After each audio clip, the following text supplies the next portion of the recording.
BJP Congress కూడా ఇందులో కలిసిపోయాయని అంటున్నారు కదా. ఒకసారి కాంగ్రెస్ వర్షన్ కూడా తీసుకుని నేను బీజేపీతో కూడా మాట్లాడతాను. కాంగ్రెస్ నుంచి సామ రామ్మోహన్ రెడ్డి గారు ఉన్నారు, అడ్వకేట్ కూడా. నమస్తే అండి, బ్రేక్ఫాస్ట్ న్యూస్కి స్వాగతం. సో దీని వెనకాల మీరు కూడా ఉన్నారు. బీజేపీ మీరు కుమ్మక్కై చేశారు, కావాలని రాజకీయ కోణం, కక్ష సాధింపు. కరెక్ట్గా పార్లమెంట్ ఎలక్షన్స్కి సంబంధించిన షెడ్యూల్ ఈరోజు మధ్యాహ్నం వస్తుంటే ఇలా చేశారు. ఒకటి. రెండు, అరెస్ట్పై మీ రియాక్షన్ ఏంటి? కాంగ్రెస్ పార్టీ ముందు నుంచి కూడా బీజేపీ బీఆర్ఎస్ యొక్క అవినీతి అక్రమ సంబంధాన్ని ఎండగట్టేటటువంటి దాంట్లో అన్ని ప్రయత్నాలు మేము చేసినాం, చేయలేదని మేము అంటలేమే. ఈరోజు తెలంగాణ ప్రజల ముంగట మొక్కం చెల్లిపోయినటువంటి బీజేపీ దాన్ని డిఫెండ్ చేసుకోవాలనేటటువంటి నేపథ్యంలో రాజకీయ కోణంలో మాట్లాడుకోవచ్చు. కానీ చట్ట ప్రకారంగా గిట్ట మనం మాట్లాడుకోవాలంటే ఈడీ తన డ్యూటీ తను చేసుకుంటూ పోయింది అని అంటే మరి ఇన్ని సంవత్సరాల నుంచి ఎందుకు చేయలేదు అనేటటువంటి ప్రశ్న కూడా ప్రజలు అడుగుతూ ఉన్నారు. సేమ్ కేసు 2 ఏళ్ళు అయిపోయింది, అందరు కూడా అరెస్ట్ అయ్యారు, లేకపోతే అప్రూవర్స్లకు మారిపోయినప్పుడు అందరూ కూడా బెయిల్ తోటి బయటకు వచ్చిన వాళ్ళు ఉన్నారు, ఇంకా కూడా బిహైండ్ బార్స్ ఉన్న వాళ్ళు కూడా ఉన్నారు ఇదే కేసులో. సో అట్లాంటప్పుడు కవిత గారి పేరు ప్రస్తావన నిన్న సాయంత్రం రాలే, లేకపోతే వారం ముందు రాలే, లేకపోతే నెల ముందు రాలే, ముందు నుంచి ఉంటున్నటువంటిదే. అన్ని రకాలుగా ఆధారాలు ఉన్నప్పటికీ కూడా మిగతా వాళ్ళందరూ అరెస్ట్ అయినప్పటికీ, అప్రూవర్గా మారుతున్నప్పటికీ, ఈమె గురించి ప్రస్తావన కోర్టుల ముందుకు చేసినప్పటికీ కూడా మిగతా ఎవరైతే ఆరోపణలు ఎదుర్కొంటున్న వాళ్ళు కానీ, లేకపోతే ముద్దాయిలు అంటున్న వాళ్ళు కానీ, మరి కవిత గారిని ఎందుకు అరెస్ట్ చేస్తలేరు, మీ ఇద్దరి మధ్యలో ఉంటున్నటువంటి సఖ్యత ఏందని చెప్పాయి కదా తెలంగాణ సమాజం ముంగట కాంగ్రెస్ పార్టీ ముంగట పెట్టింది. కానీ first point which we need to be noted ఏంది అని అంటే, బీజేపీ అనేటటువంటిది జరసేపు రాజకీయ కోణం కూడా మనం పక్కనేద్దాం, లేకపోతే రాజకీయ కోణం అనేది కూడా జరసేపు మాట్లాడుకుందాం.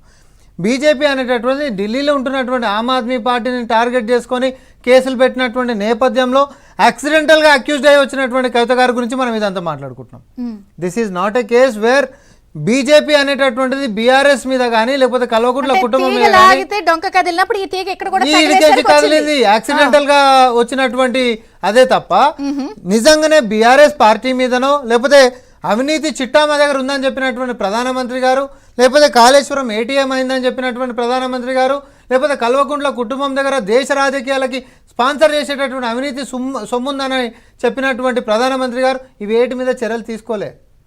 సో ఈ విషయాన్ని జరిసే పక్కన పెడితే, ఆమ్ ఆద్మీ పార్టీ ఢిల్లీలో చేసినటువంటి కేసు మీద విచారణలో భాగంగా కింద ఏదైతే తెలంగాణకు సంబంధించినటువంటి ముఖ్యమంత్రి కూతురు అయినటువంటి కల్వకుంట్ల కవిత గారి పేరు ప్రస్తావనలోకి వస్తే 2 ఏళ్ల నుంచి అందరినీ కూడా అరెస్ట్ చేసి అప్రూవర్గా మారినటువంటి కేసుల్లో కవిత గారు మాత్రం స్వేచ్ఛగా ఒక స్వేచ్ఛా పక్షి లెక్క బయట తిరుగుతున్నటువంటి పరిస్థితి మనం చూసినాము.